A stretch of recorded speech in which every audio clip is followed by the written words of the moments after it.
നമസ്കാരം. കഴിഞ്ഞ ആഴ്ച വത്തിക്കാനിൽ നടന്ന പ്രധാന വാർത്താ വിശേഷങ്ങളുമായി വത്തിക്കാൻ റിപ്പോർട്ട്. ഏവർക്കും സ്വാഗതം. സുവിശേഷത്തിന്റെ വിത്തുകൾ പൂക്കാൻ സമയമെടുക്കുമെന്ന് ഫ്രാൻസിസ് പാപ്പ.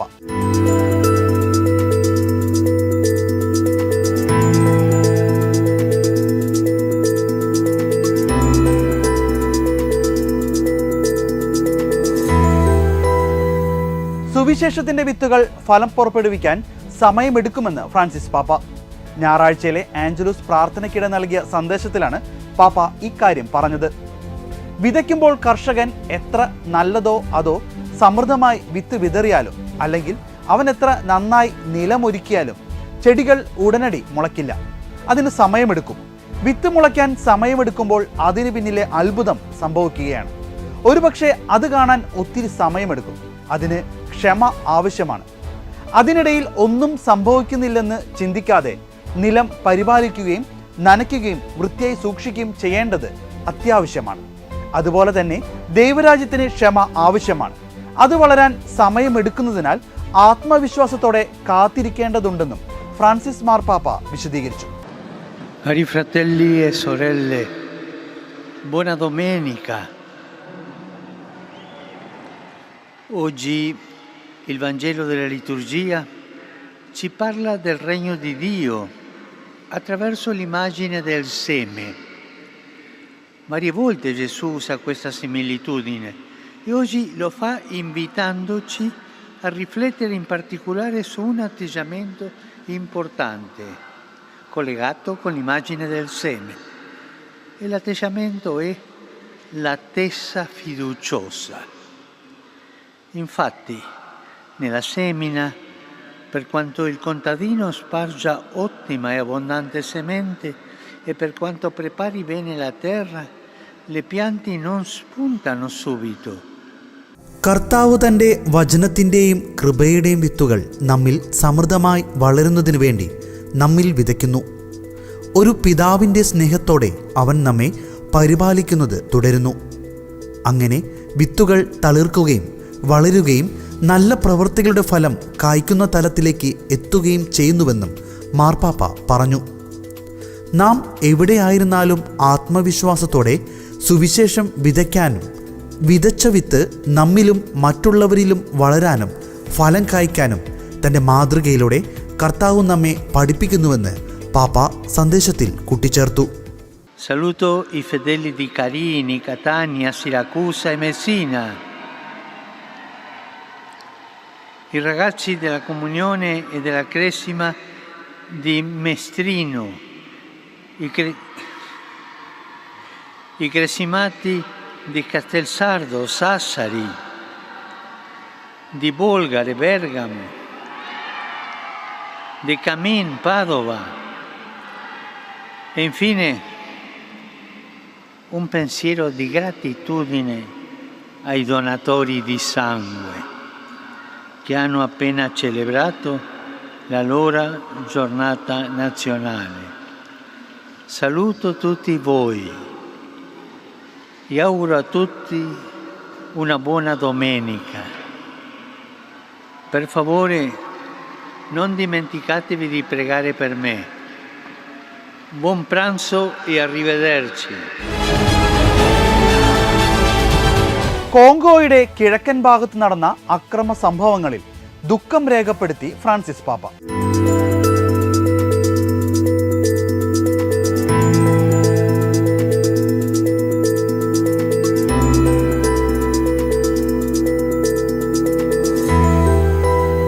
ഡെമോക്രാറ്റിക് റിപ്പബ്ലിക് ഓഫ് കോങ്കോയുടെ കിഴക്കൻ ഭാഗത്ത് നടന്ന അക്രമ സംഭവങ്ങളിൽ ദുഃഖം രേഖപ്പെടുത്തി ഫ്രാൻസിസ് പാപ്പ. കൊല്ലപ്പെട്ടവരിൽ ഭൂരിഭാഗവും ക്രൈസ്തവരായിരുന്നു. അവർ വിശ്വാസത്തെ പ്രതിയാണ് കൊല്ലപ്പെട്ടതെന്നും ജൂൺ 16 സെന്റ് പീറ്റേഴ്സ് സ്ക്വയറിൽ വെച്ച് നടന്ന ആഞ്ചലൂസ് പ്രാർത്ഥനയിൽ പാപ്പ അനുസ്മരിച്ചു. യുദ്ധത്താൽ കഷ്ടപ്പെടുന്ന ജനത്തിനായി പ്രാർത്ഥിക്കണമെന്നും പാപ്പ പറഞ്ഞു. ഡെമോക്രാറ്റിക് റിപ്പബ്ലിക് ഓഫ് കോങ്കോയുടെ ദേശീയ അധികാരികളോടും അന്താരാഷ്ട്ര സമൂഹത്തോടും അക്രമം തടയാനും സാധാരണക്കാരുടെ ജീവൻ സംരക്ഷിക്കാനും സാധ്യമായതെല്ലാം ചെയ്യണമെന്ന് ഫ്രാൻസിസ് മാർപ്പാപ്പ അഭ്യർത്ഥിച്ചു. Tra le vittime molti sono cristiani uccisi in odium fidei, sono martiri. Il loro sacrificio è un seme che germoglia e porta frutto e ci insegna a testimoniare il Vangelo con coraggio e coerenza. ഇക്കഴിഞ്ഞ ദിവസങ്ങളിൽ കോങ്കോയിലെ നിരവധി ഗ്രാമങ്ങളിൽ Islamic state നടത്തിയ ആക്രമണങ്ങളിൽ നൂറുകണക്കിന് ആളുകൾ കൊല്ലപ്പെട്ടിരുന്നു. കൊല്ലപ്പെട്ടവരിൽ കുറഞ്ഞത് 80 ക്രിസ്ത്യാനികളെങ്കിലും ഉണ്ടെന്ന് ക്രൈസ്തവർക്കെതിരായ പീഡനങ്ങൾ നിരീക്ഷിക്കുന്ന നിരീക്ഷണ സംഘടനയായ ഓപ്പൺ ഡോർസ് സ്ഥിരീകരിച്ചിരുന്നു. ക്രിസ്ത്യൻ ഭൂരിപക്ഷമുള്ള നോർത്ത് കിവു പ്രവിശ്യയിലെ ബെനി പ്രദേശത്തെ നിരവധി ഗ്രാമങ്ങളിൽ Islamic State affiliated Allied Democratic ഫോഴ്സിൽ നിന്നുള്ള തീവ്രവാദികളാണ് കൂട്ടക്കൊല നടത്തിയത്. തുടർന്ന് യുക്രൈനിലും വിശുദ്ധ നാട്ടിലും സുഡാനിലും മ്യാൻമറിലും യുദ്ധം നിമിത്തം ദുരിതമനുഭവിക്കുന്നിടത്തും സമാധാനത്തിനായി പ്രാർത്ഥിക്കുന്നത് നിർത്തരുതെന്ന് ഫ്രാൻസിസ് പാപ്പ വിശ്വാസികളോട് ആഹ്വാനം ചെയ്തു. Sono paziente nell'aspettare oppure mi scoraggio perché non vedo subito i risultati e so affidare tutto serenamente al Signore pur facendo del mio meglio per annunciare il Vangelo. സഭാസമൂഹത്തിൽ മാതൃത്വം വിലമതിക്കപ്പെടണമെന്ന് ഫ്രാൻസിസ് പാപ്പ.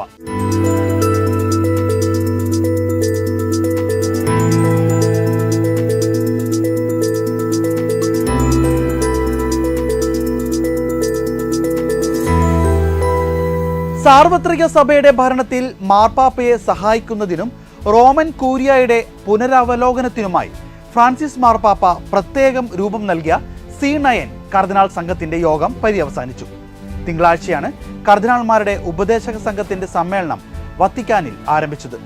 ഈ വർഷം ചേരുന്ന 3ാമത്തെ സമ്മേളനമാണിത്. റോമൻ കൂരിയയുടെ നവീകരണ പദ്ധതിയിലും സഭയുടെ ഭരണ സംവിധാനങ്ങളിലും പാപ്പയെ സഹായിക്കുന്നതിനു വേണ്ടിയാണ് C9 കർദിനാൾമാരുടെ ഉപദേശക സംഘത്തിന് ഫ്രാൻസിസ് മാർപ്പാപ്പ രൂപം നൽകിയത്. ബോംബെ അതിരൂപത അധ്യക്ഷൻ കർദിനാൾ ഓസ്വാൾഡ് ഗ്രേഷ്യസ് ഈ ഉപദേശക സമിതിയിൽ അംഗമാണ്. കഴിഞ്ഞ സമ്മേളനം ഏപ്രിൽ മാസമാണ് ചേർന്നത്. ഏപ്രിലിൽ നടന്ന ചർച്ചകളിൽ യുക്രൈനിലെയും വിശുദ്ധ നാട്ടിലെയും യുദ്ധ സാഹചര്യങ്ങൾ, രൂപത ഭരണ സംവിധാനങ്ങളിൽ നടപ്പിലാക്കേണ്ട പരിഷ്കാരങ്ങൾ, സഭയിൽ സ്ത്രീകളുടെ പങ്ക് എന്നീ വിഷയങ്ങളാണ് പ്രധാനമായും ചർച്ച ചെയ്തത്. വത്തിക്കാൻ സംസ്ഥാന സെക്രട്ടറി കർദിനാൾ പിയട്രോ പരോളിൻ, വത്തിക്കാൻ നഗരത്തിനും ഭരണകാര്യാലയത്തിനും വേണ്ടിയുള്ള പൊന്തിഫിക്കൽ സമിതിയുടെ അധ്യക്ഷൻ കർദിനാൾ ഫെർണാണ്ടോ അൽസാഗ, കോങ്കോയിലെ കിൻഷാസ അതിരൂപതയുടെ ആർച്ച് ബിഷപ്പ് കർദിനാൾ അബംഗോ ബെസുങ്കു, അമേരിക്കൻ ഐക്യനാടുകളിലെ ബോസ്റ്റൺ അതിരൂപതയുടെ ആർച്ച് ബിഷപ്പ് കർദിനാൾ ഷോൺ പാട്രിക് ഒമാലി ഉൾപ്പെടെയുള്ള അംഗങ്ങളാണ് സംഘത്തിലുള്ളത്. കർദിനാൾ സംഘത്തിന്റെ ആദ്യ യോഗം 2013 ഒക്ടോബർ 1 നടന്നത്. നമ്മുടെ പ്രാർത്ഥനയെ യാചനകളിൽ ഒതുക്കരുത്, അങ്ങയുടെ ഇഷ്ടം നിറവേറട്ടെ എന്ന് പ്രാർത്ഥിക്കണം ഫ്രാൻസിസ് പാപ്പ.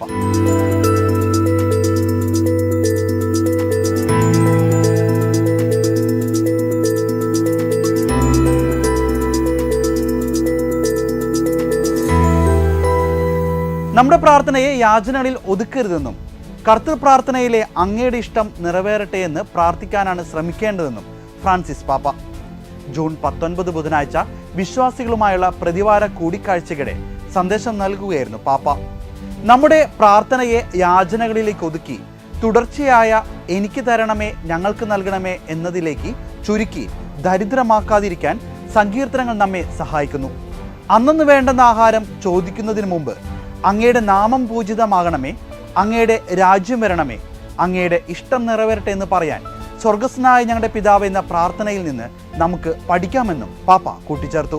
സങ്കീർത്തനങ്ങൾക്ക് പുതിയ നിയമത്തിൽ ഒരു സവിശേഷ സ്ഥാനമുണ്ട്. പുതിയ നിയമത്തിലെ സങ്കീർത്തനങ്ങളുടെ ഉപയോഗം പിതാക്കന്മാരും ആഗമന സഭയും പിന്തുടരുന്നു. വിശുദ്ധ കുർബാനയിലും യാമപ്രാർത്ഥനകളിലും അവ ഒരു സ്ഥിര ഘടകമായിരിക്കുന്നു. വിശുദ്ധ അംബ്രോസ് എഴുതുന്നത് പോലെ തിരുലിഖിതം മുഴുവനും ദൈവത്തിൻ്റെ നന്മ ആവിഷ്കരിക്കുന്നു. എന്നാൽ സവിശേഷമാം വിധം അത് ചെയ്യുന്നത് സങ്കീർത്തന പുസ്തകമാണ്. മധുരമുള്ള സങ്കീർത്തന പുസ്തകം. നിങ്ങൾ സമ്പൂർണ്ണ ബൈബിളോ പുതിയ നിയമമോ എടുത്ത് ഒരു സങ്കീർത്തനം ഉപയോഗിച്ച് പ്രാർത്ഥിക്കുവാനും പാപ്പ ആഹ്വാനം ചെയ്തു. Con la catechesi di oggi vorrei ricordare che la Chiesa possiede già una sinfonia di preghiera, il cui compositore è lo Spirito Santo ed è il libro dei Salmi. Come in ogni sinfonia vi sono in esso vari movimenti, cioè vari generi di preghiera, lode, ringraziamento, supplica, lamento, narrazione, riflessione sapienziale e altri, sia nella forma personale sia in quella corale di tutto il popolo. Sono i canti che lo Spirito stesso ha messo sulle labbra della sposa, sua Chiesa. Tutti i libri della Bibbia, ricordavo la volta scorsa, sono ispirati dallo Spirito Santo, ma il libro dei Salmi lo è anche nel senso che è pieno di affatto poetico. പാപം ചെയ്തതിനാൽ അല്പം ദുഃഖം തോന്നുമ്പോൾ നിങ്ങൾ 50-ാം സങ്കീർത്തനം എടുത്ത് പ്രാർത്ഥിക്കാറുണ്ടോ എന്ന് മാർപ്പാപ്പ ചോദിച്ചു. മുന്നോട്ടു പോകാൻ സഹായിക്കുന്ന നിരവധി സങ്കീർത്തനങ്ങളുമുണ്ട്. സങ്കീർത്തനങ്ങൾ ഉപയോഗിച്ച് പ്രാർത്ഥിക്കുന്നത് ശീലിക്കണമെന്നും അവസാനം നിങ്ങൾ സന്തോഷമുള്ളവരായിരിക്കുമെന്നും പാപ്പ ഉറപ്പു നൽകി. സങ്കീർത്തനങ്ങൾ നമ്മുടെ പ്രാർത്ഥനയാകേണ്ടത് ആവശ്യമാണ്. ഒരു പ്രത്യേക അർത്ഥത്തിൽ നാം തന്നെ സങ്കീർത്തനങ്ങളുടെ രചയിതാക്കൾ ആയിത്തീരണം. അവയെ നമ്മുടെ സ്വന്തമാക്കുകയും അവയോടൊപ്പം പ്രാർത്ഥിക്കുകയും ചെയ്യണമെന്നും എഴുതിയിരിക്കുന്നു. നമ്മുടെ ഹൃദയത്തോട് സംസാരിക്കുന്ന സങ്കീർത്തനങ്ങളോ സങ്കീർത്തന വാക്യങ്ങളോ ഉണ്ടെങ്കിൽ അവ ആവർത്തിക്കുകയും ദിവസത്തിൽ പ്രാർത്ഥിക്കുകയും ചെയ്യുന്നത് നല്ലതാണ്.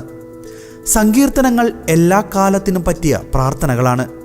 മറ്റെല്ലാ പ്രാർത്ഥനകളിൽ നിന്നും വ്യത്യസ്തമായി സങ്കീർത്തനങ്ങളുടെ ആവർത്തനം അവയുടെ ഫലപ്രാപ്തി നഷ്ടപ്പെടുത്തുന്നില്ല, മറിച്ച് അത് വർദ്ധിപ്പിക്കുകയാണ് ചെയ്യുന്നത്.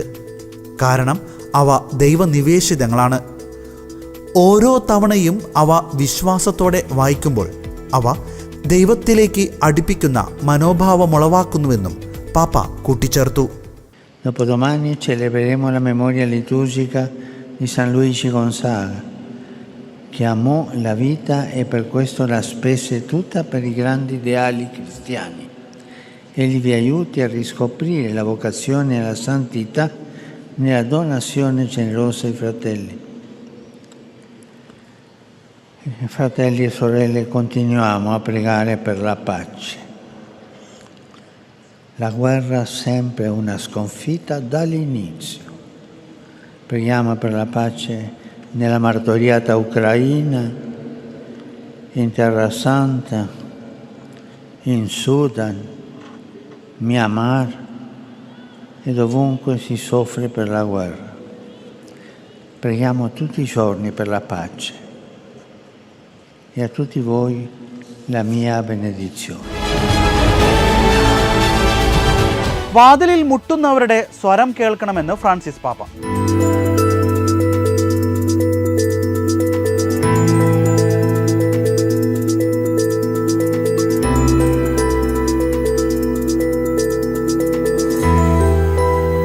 ലോക അഭയാർത്ഥി ദിനമായി ജൂൺ മാസം 20-ാം തീയതി ആഘോഷിക്കുന്ന വേളയിൽ സ്വന്തം ദേശം ഉപേക്ഷിച്ച് പലായനം ചെയ്യുന്ന സഹോദരങ്ങളുടെ നിലവിളികൾ കേൾക്കുവാനും അവരെ സ്വീകരിക്കാനും ആഹ്വാനം ചെയ്തുകൊണ്ട് ഫ്രാൻസിസ് മാർപ്പാപ്പ അഭ്യർത്ഥന നടത്തി.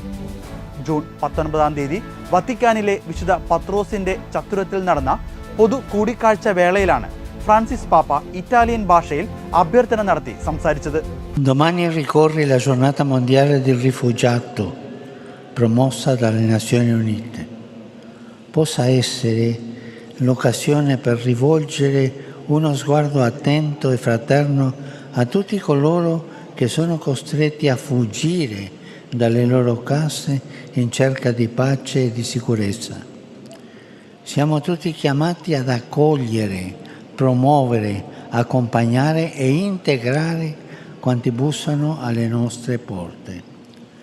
Prego affinché gli Stati si adoperino ad assicurare ai rifugiati condizioni umane e a facilitare i processi di integrazione. ലോകത്തിൻ്റെ വിവിധ ഇടങ്ങളിൽ യുദ്ധവും ക്ഷാമവും മൂലം കുടിയിറക്കപ്പെടുകയും പലായനം ചെയ്യുകയും ചെയ്യുന്ന സഹോദരങ്ങൾക്ക് വേണ്ടി ശബ്ദമുയർത്തുന്ന ആത്മീയ ആചാര്യനും രാഷ്ട്രാധിപതിയുമാണ് ഫ്രാൻസിസ് പാപ്പ. സമാധാനവും സുരക്ഷിതത്വവും തേടി വീടുകളിൽ നിന്ന് പലായനം ചെയ്യാൻ നിർബന്ധിതരാക്കുന്ന എല്ലാവരുടെയും നേരെ ശ്രദ്ധയും സാഹോദര്യവും തിരിക്കാനുള്ള അവസരമായിരിക്കട്ടെ ഈ ലോക അഭയാർത്ഥി ദിനമെന്ന് പാപ്പ ആശംസിച്ചു. നമ്മുടെ വാതിലുകളിൽ മുട്ടുന്നവരെ സ്വാഗതം ചെയ്യുന്നത് പ്രോത്സാഹിപ്പിക്കാനും അവരെ സ്വാഗതം ചെയ്തുകൊണ്ട് കൂട്ടായ്മയിലേക്ക് നയിക്കുവാനുള്ള വിളിയാണ് നാം ഓരോരുത്തരും സ്വീകരിച്ചിരിക്കുന്നതെന്നും പാപ്പ ഓർമ്മിപ്പിച്ചു. മാനുഷികമായ പരിഗണനകളും സ്വീകാര്യതയും ഇവർക്ക് വേണ്ടി ഉറപ്പുവരുത്തണമെന്നും സർക്കാരുകളോട് പാപ്പ അഭ്യർത്ഥിച്ചു.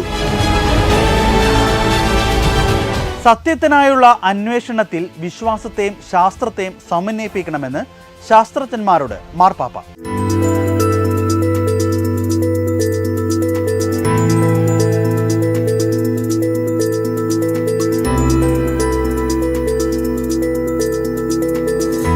സത്യാന്വേഷണത്തിൽ വിശ്വാസത്തെയും ശാസ്ത്രത്തെയും സമന്വയിപ്പിക്കാൻ ഫ്രാൻസിസ് മാർപ്പാപ്പ ശാസ്ത്രജ്ഞരോട് അഭ്യർത്ഥിക്കുന്നു. ഇവ രണ്ടും ദൈവത്തിന്റെ സമ്പൂർണ്ണ സത്യത്തിൽ നിന്നാണ് ഉരുത്തിരിഞ്ഞതെന്നും മനുഷ്യരാശിയെ സേവിക്കണമെന്നും ഊന്നി പറയുന്നു. ഗുരുത്വാകർഷണ തരംഗങ്ങൾ, ബഹിരാകാശ സമയ ഏകത്വങ്ങൾ എന്ന വിഷയത്തിൽ ശ്രദ്ധ കേന്ദ്രീകരിച്ച വത്തിക്കാൻ സ്പെക്ലോയുടെ 2ാം കോൺഫറൻസിൽ പങ്കെടുത്തവരെ അഭിസംബോധന ചെയ്ത് സംസാരിക്കുകയായിരുന്നു ഫ്രാൻസിസ് മാർപ്പാപ്പ. പ്രപഞ്ചശാസ്ത്രത്തിൽ ശാസ്ത്രീയ ഗവേഷണം ഉന്നയിക്കുന്ന ഏറ്റവും പുതിയ ചോദ്യങ്ങൾ എന്ന സംവാദത്തിൽ ശാസ്ത്രജ്ഞർ ഒത്തുകൂടിയപ്പോൾ സഭ അത്തരം ഗവേഷണങ്ങളിൽ ശ്രദ്ധാലുവാണ്. അത് പ്രോത്സാഹിപ്പിക്കുന്നു. കാരണം അത് നമ്മുടെ കാലത്തെ സ്ത്രീ പുരുഷന്മാരുടെ സംവേദനക്ഷമതയെയും ബുദ്ധിയെയും സ്വാധീനിക്കുന്നുവെന്നും ഫ്രാൻസിസ് മാർപ്പാപ്പ അവർക്ക് ഉറപ്പു നൽകി. തങ്ങൾ ചർച്ച ചെയ്യുന്ന വിഷയങ്ങളിൽ വിശ്വസ്തയോടെയും എളിമയോടെയും പരസ്പരം അഭിമുഖീകരിക്കുന്നത് തുടരാൻ സന്നിഹിതരായ ശാസ്ത്രജ്ഞരെ ഫ്രാൻസിസ് മാർപ്പാപ്പ ഓർമ്മിപ്പിച്ചു. നിങ്ങൾ അനുഭവിക്കുന്ന സ്വാതന്ത്ര്യം നിങ്ങളുടെ മേഖലകളിൽ സത്യത്തിലേക്ക് മുന്നേറാൻ നിങ്ങളെ സഹായിക്കട്ടെ. അത് തീർച്ചയായും ദൈവത്തിൻ്റെ അത്ഭുതത്തിൻ്റെ പ്രകാശനമാണ് എന്നും അവസാനമായി ഫ്രാൻസിസ് മാർപ്പാപ്പ പറഞ്ഞു. നമ്മുടെ കാലത്തെ സ്ത്രീ പുരുഷന്മാരുടെ സേവനത്തിനായി ശാസ്ത്രത്തെ ഉൾപ്പെടുത്തുകയും അവരുടെ ദ്രോഹത്തിനോ നാശത്തിനോ പോലും വികലമാകാതിരിക്കുകയും ചെയ്താൽ വിശ്വാസവും ശാസ്ത്രവും ജീവകാരുണ്യത്തിൽ ഏകീകരിക്കപ്പെടുവാൻ കാരണമാകുമെന്നും ഫ്രാൻസിസ് മാർപ്പാപ്പ ഓർമ്മിപ്പിച്ചു. വത്തിക്കാൻ റിപ്പോർട്ട് ഇവിടെ പൂർണ്ണമാവുകയാണ്. വത്തിക്കാനിൽ നിന്നുള്ള കൂടുതൽ വാർത്തകളും വിശേഷങ്ങളുമായി നമുക്ക് അടുത്ത ആഴ്ച വീണ്ടും കാണാം. നന്ദി.